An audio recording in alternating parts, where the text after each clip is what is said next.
All right, everyone, welcome back to part 2 of the podcast. In part 2, we finish our discussion about DLC, and we talk about the impact of gaming as you grow older in life. I think that's a really great point, and just to piggyback off a couple of your points here, I agree. I'm really looking forward to Fallout 76. I think that's a really new idea for Fallout, and I think it's got a lot of potential. I don't know if you saw, there was a release for Fallout Miami.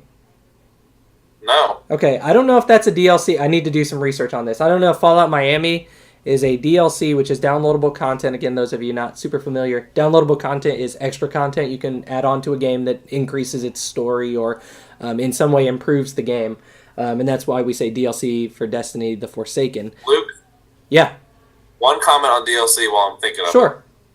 How did we ever end up allowing companies to not produce a full game and charge us more for it later? Yeah. That's a tough one, and yeah, that in and of itself could be a podcast by itself. The evolution of DLC and microtransactions, and I think I mentioned this in the first podcast, how it boggles my mind that Fortnite has made over $1 billion just with microtransactions on items that are purely cosmetic and do nothing to change the gameplay. That is insane, but you're right. The fact that some developers we've seen release a game and it's not even the complete picture. It's not the whole story, and then we get this DLC tacked on. In some ways, I think DLC can be good. For instance, this Fallout Miami. Let's talk about that for just a second. If you haven't checked that out, there was a great trailer for it. It looks interesting. It's based in Miami. If it is DLC for Fallout 4, which I think it is, that would put Fallout at about 4 DLCs.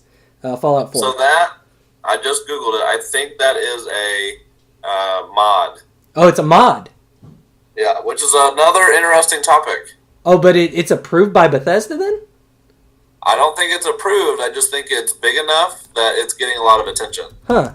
That is interesting. If it is a mod. Okay, that's very interesting. I guess Modder's next destination is Miami. Yeah, huh. It's a modder project with no launch yet date. Announces for PC and will require the Far Harbor and Nuka-Cola expansions. Okay, so it would kind of tie in with that.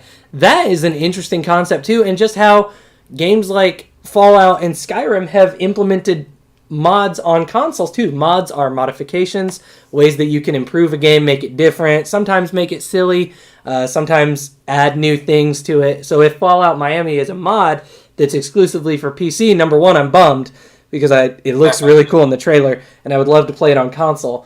And number two, that is something that, is this a developer-approved mod? Is this it's just got so much hype from the community that Bethesda has just said, hey, we're on board. Like, this looks cool.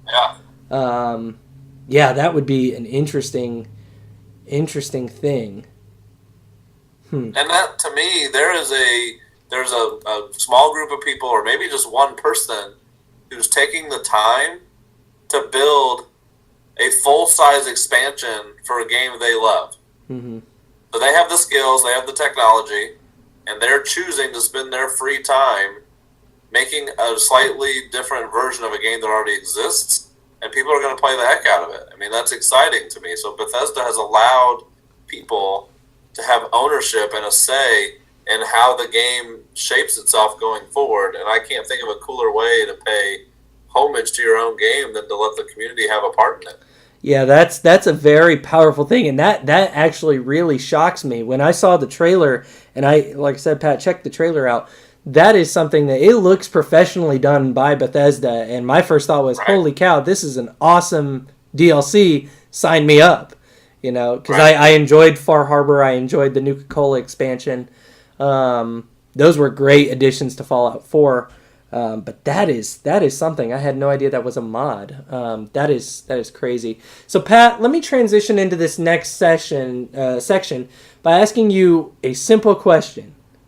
Yep. What do you look most for in a game? So if you're going to buy a game and I take you to your favorite retail store and I say, Pat, you can pick out one game.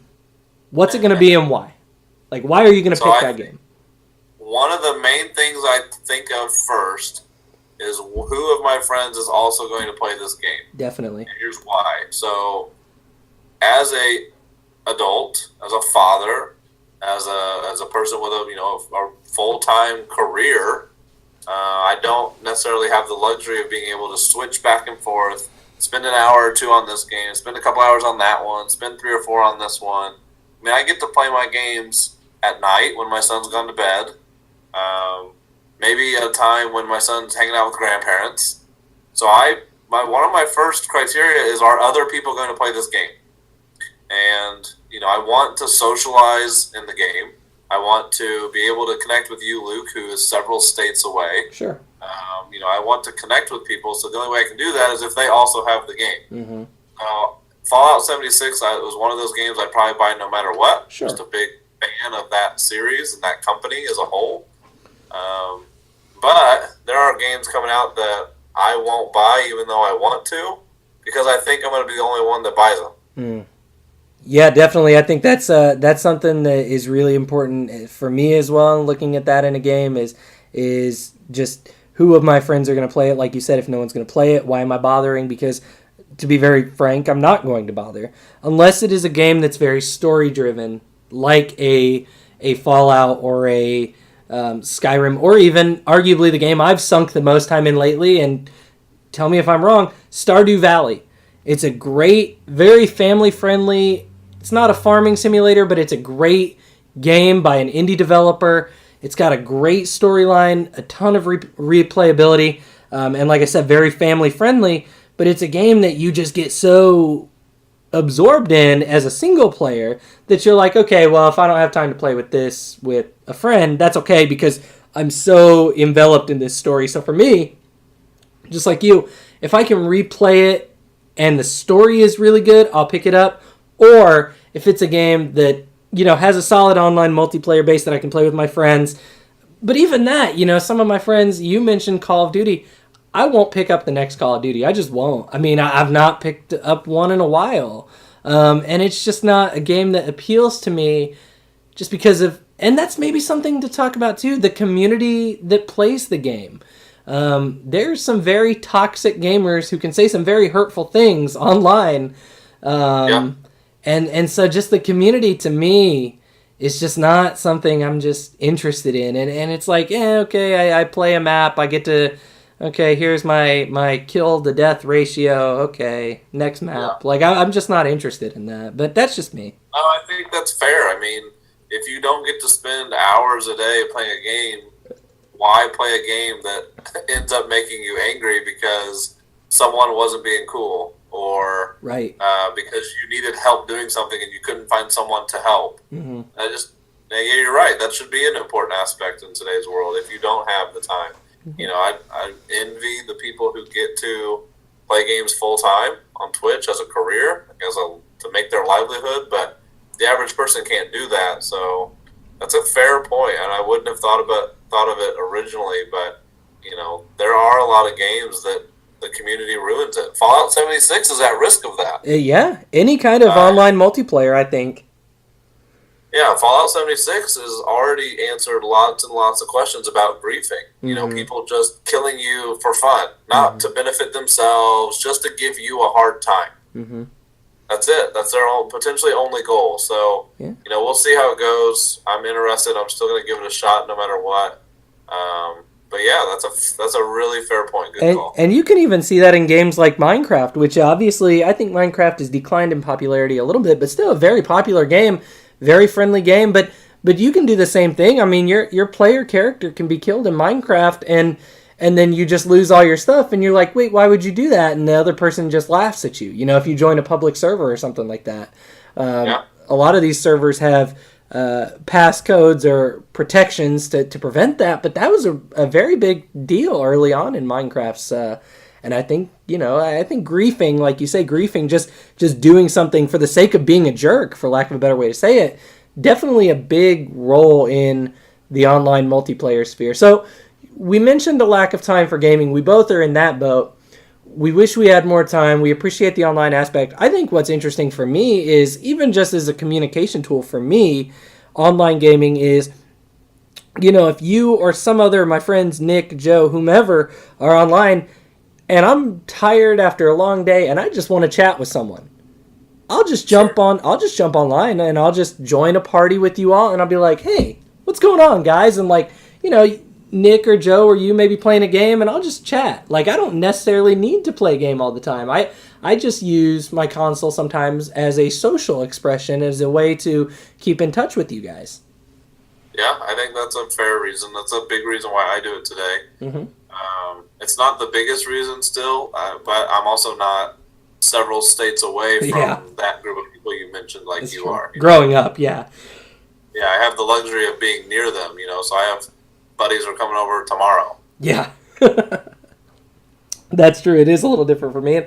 And to be fair, there are gamers down here, and I've met a few. But you mentioned the average gamer earlier, and I think that's kind of where we wanted to wrap up this final segment before we head out here. The average gamer today and the role of video games for people today. And you mentioned the average gamer, and you found a really interesting TED Talk. I believe her name is Daphne. Is it Bavelier? Yeah, she was not American. I don't want to say where she was from. I'm not sure, but yeah. There's a lot of people today who spend a lot of, whether it be federal money or donated money, researching this stuff. Mm-hmm. And this TED Talk was specific around your brain on games. So what happens to your brain when you're playing a video game? Mm-hmm. And some of the things that they're finding is that in moderation, like a lot of things in our lives, in moderation, playing a video game can be very beneficial. And so, for example, she talked about people who plays games. Like, who are we talking about when we talk about gamers? So you assume naturally that it's some 14-year-old kid with nothing to do, and his parents bought him and you do assume it's a boy, typically. It's true. Your parents bought him a fancy computer he doesn't deserve, and all he does is play video games all day. In reality, that is a big chunk of the group. Like, we're not going to shy away from it. There's a fact there that there are a lot of younger kids that play video games. But the average age of a gamer is 33. Mm-hmm. All right, so 33 years old. That's the average age of someone who plays video games today. So like us, like a generation before us even, who grew up playing different types of the original consoles, maybe they had an Atari, maybe they had a lot of these different original consoles, and they just followed it through. If you get on Twitch, the popular streamers, Luke, they're our age. I mean, they're in their 20s and 30s. That's what they do. That's who they are. But back to the point of the TED Talk, the end of it essentially says, look, it's not as bad as you think. Mm-hmm. So a lot of people blame video games for, lack of focus, or it hurts your eyes, or it makes you unable to multitask, all this stuff, right? Mm-hmm. And all they've done is prove all of that wrong.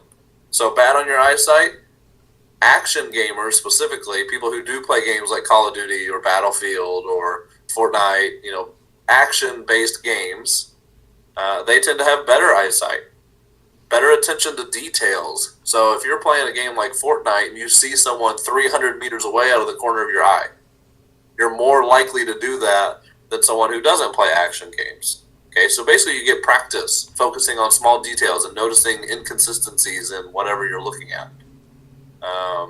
One of the things that enables you to do is focus on multiple objects. So today, the average human being can focus on 3 or 4 different objects. So, for example, there are 50 kids on a playground. 3 of them are wearing jackets. I need you to keep track of those 3 people because I'm going to have them take their jackets off, and I need you to tell me which ones wore jackets. And for the most part, the average person will name all 3 of them. Okay. What action gamers tend to be able to do is track twice as many of those kids. So in the TED Talk, what they did was they had a circle, and they filled it with 30 or 40 yellow smiley faces. Okay. They turned 6 of them blue, and they were bouncing around in the circle, going all crazy places. And then they turned them all back to yellow, and they said, okay, which 6 were blue? A lot of action gamers would be able to name all 6 of them.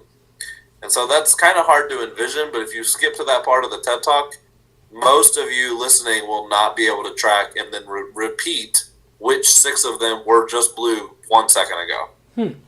because your brain can't keep up with 6 or 7 objects. As an action gamer, you tend to be able to keep up with more objects. Mm-hmm. Couple final points in that TED Talk. Sure. Multitasking in general is not a capability that humans have. Mm-hmm. You can say you multitask because you are doing 2 or 3 things at once, but in reality, you're not doing them to the fullest potential. Right. So now we get to talk about the levels of multitasking. How good are you? You can't be perfect. It's not possible. Again, action gamers tend to be better. Mm-hmm.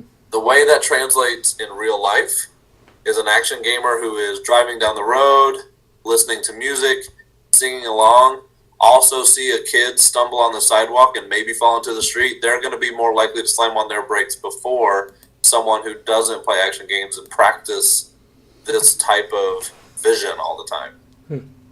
So it was very interesting. Again, the caveat was in moderation. So if you're sitting in front of a computer playing games 14 hours a day, you start to backtrack on a lot of this stuff. So I don't know. It was interesting. There are people today that are proving that there are benefits to games, and what they hope their research leads to is educators, the standard high school, middle school, elementary school educators are connecting with companies like Activision and Bungie and really good game developers, and they make exciting, interesting games that you also learn something from. Mm-hmm. There are games like that today, but they don't have that fun factor. That's what they're really missing. Mm-hmm. So they're trying to get people in the same room, and they're having some success. They're trying to get people in the same room to say, guys, this is a worthwhile human development, human advancement task. Let's figure out how we can make games fun and educational. So we'll see. Yeah, I think a lot of what you said rings a lot with me, and I'll just hit on a few points. I'll post the link to this TED Talk in the comments. Obviously, we want to give credit where credit's due. I think that a lot of that, especially the end part of what you said, is very relevant and very culturally relevant, is that the simple fact is video games are here. They're not going to just disappear. In fact, they're a multi-billion-dollar, if not trillion-dollar industry. They're huge. And so how, instead of maybe fighting against them, how do we work internally inside of them to create games that appeal to a wide range of audiences, and so that people, like you said, game in moderation, game responsibly. The ESRB releases ratings for games for a reason. Obviously, parents should be checking those and encouraging their children to play games that correspond to the level. The same reason a parent may not want, a 10-year-old to go watch a rated R movie. It's the same concept. You're not going to let, well, I guess I'm not going to say you're not going to let, but you shouldn't, in theory, let a 10-year-old play a mature rated game. That's not what should happen. The rating should be, responsibility, moderation. And I think, not to say parents are wrong, because I think a lot of parents do understand this concept, but I feel like a lot of people, not just parents, but people in general, don't understand those rating systems. And to understand that is really important to get age-appropriate games for each age group. What I don't like about the rating system and it being tied to an age, Sure. that doesn't necessarily tie back, and you know this better than anybody in your career, age does not tie to maturity all the time. That's true. And so as a parent, and what I expect to do with my kid is allow them to play the games that seem appropriate for their level of maturity. Right. So I played Halo probably younger than I should. Okay. But nothing in my life has had a negative impact because of it, because I was a little more on the mature side. Sure. So that's where I think, just to add a little bit to the ratings is, let's think of it as a maturity aspect, an understanding, not necessarily just a number, not just an age. Because Sure. even in, some states, there's no minimum age that a kid has to be to stay home alone. That's true. In fact, where I live, the law says it's based on the kid's capability to work out a crisis, essentially. Can they call 911? Do they know to call their grandparents who live in the same town? Whatever the case may be, they don't care how old they are. but can they handle themselves if something does start to go wrong? Yeah. And I think that's important that you bring that up, because I think that is where the dialogue begins between game developers and the people they're marketing games to. And that conversation is very, very important. It has to be a dialogue. It has to be a conversation about, hey, this is what this game's age rating is. But the same thing, I mean, you know very well, you know, some PG-13 movies are more mature than others. I mean, right. That's just the way it is. It's a suggestion for that. So I think that is a really good conversation that needs to be had. I think with that is just a few articles I brought up here in the end. An article really good by Keith Stewart of The Guardian.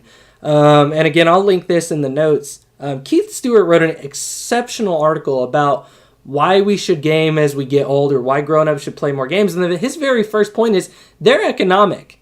If you sink some time and some hours into a game, you're sinking a lot more time into that game and you're getting more value for your money than if you were to go, say, I don't know, and I'm not going to downplay movies. I like going to the movies every now and then, than to say spending, $20 at the movies.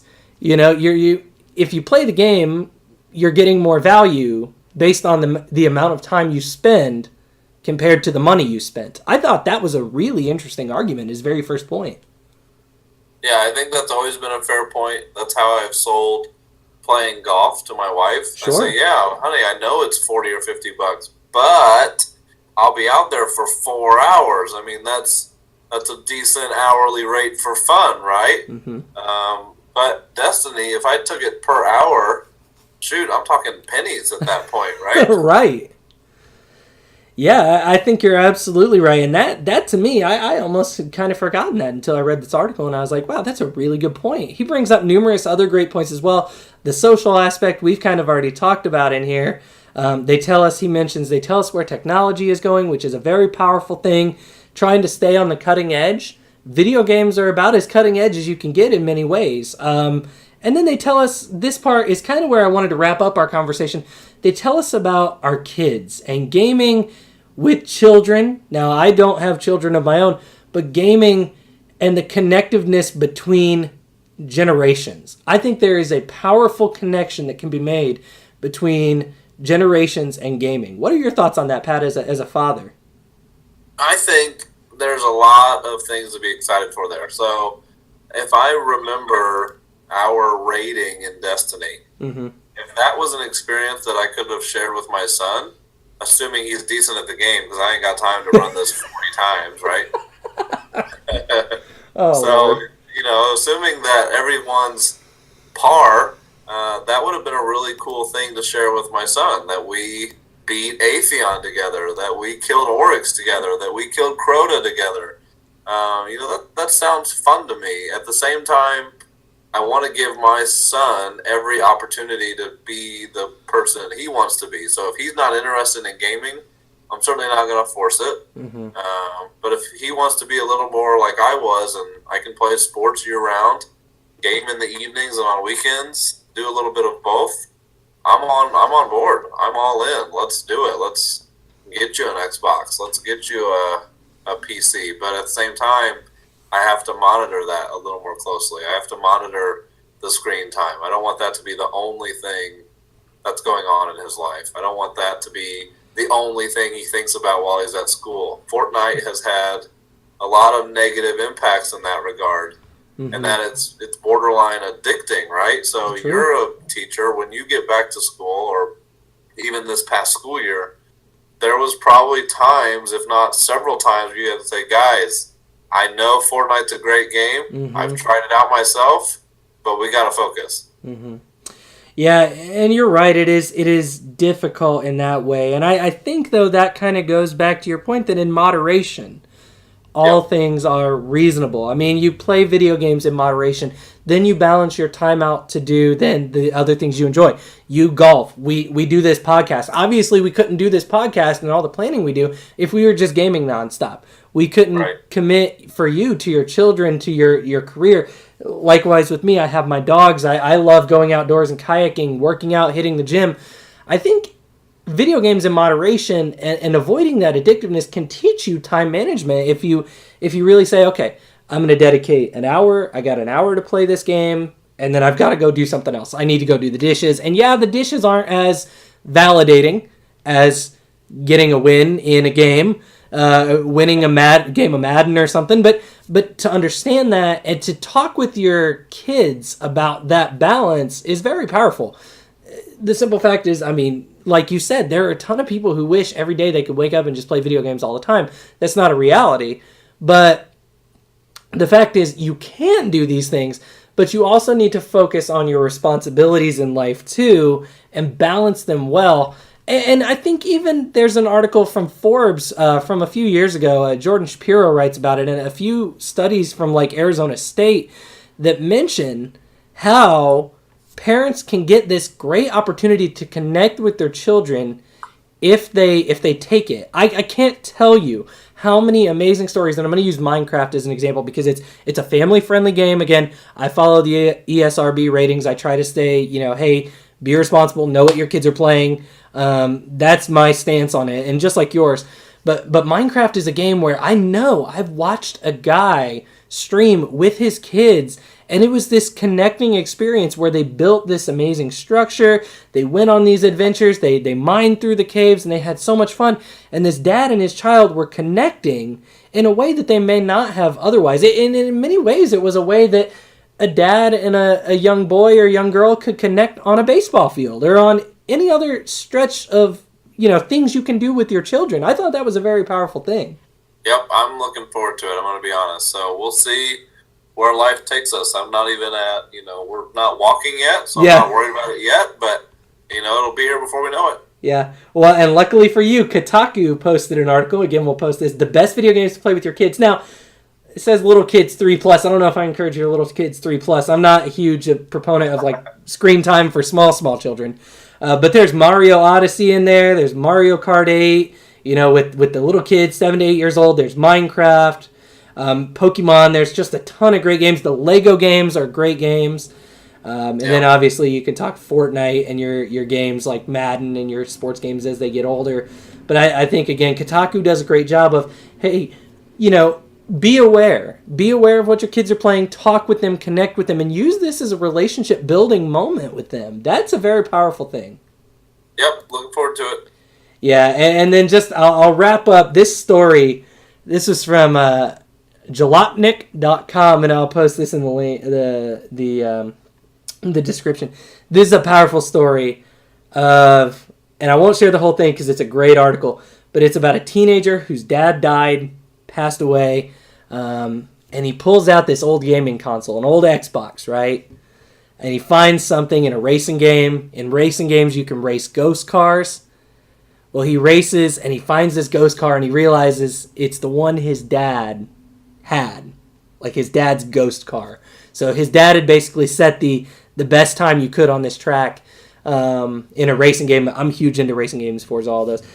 So you race the ghost. You race this basically image of your own car. And this kid had found the ghost car of his dad. And the story is just amazing how it ends. I don't want to spoil it. I want this article to get the credit it deserves. But that is such a powerful connection, even from beyond transcending, the physical realm of our existence. That's not something everyone's going to experience. But golly, man, if that doesn't show you how video games can connect parents to their kids, I don't know what does.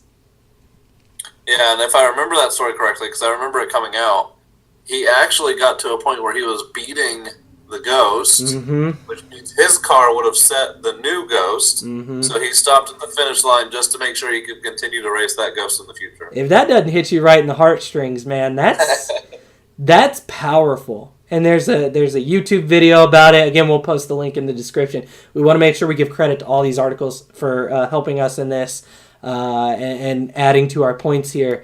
But these are just some powerful connections that can be made through video games. And I think, Pat, to sum all that up, game responsibly, know your children, know your own parenting style, and know that not all gaming is bad. Gaming in moderation is a good thing. Just like playing baseball in moderation is a good thing. Just like, getting enough sunshine is a good thing. You get too much sunshine, you're going to get sunburnt. That's a bad thing. But you want to be outside. You want to get that vitamin D.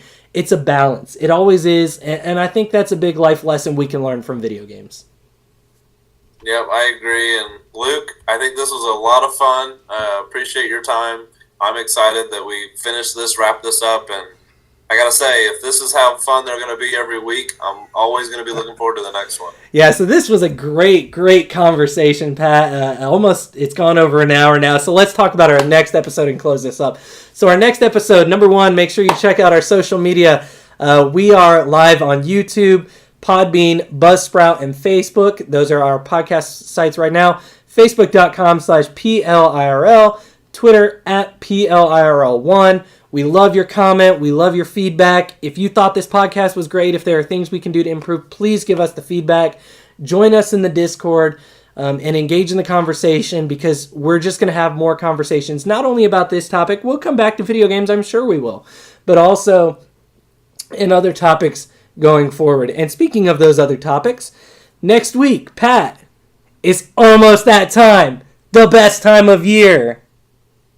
Andrew Luck is back, everybody. Andrew Luck is back. Better than he's ever felt in years. Which means absolutely nothing to me as a Titans fan, because I don't know what he's felt like in years. So I hope I see a lot of Tennessee Titans sacks on him this year. But we're going to talk next week about the NFL. We're going to talk NFL news, rankings.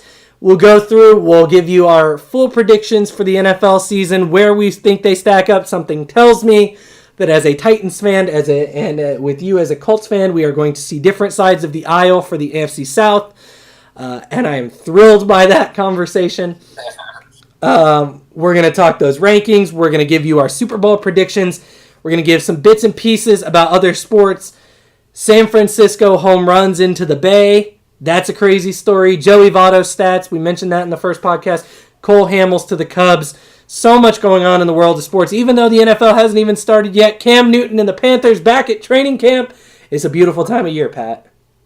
Hey, Juju Smith-Schuster, to tie this all together, Juju Smith-Schuster ran out onto the Steelers training camp field and started it with the hype dance from Fortnite, a little bit of orange justice, and then a whole bunch of high fives for the kids as he's running out onto the field. So very cool. That was not only can video games connect you to other generations, they can literally connect you to anybody in the world.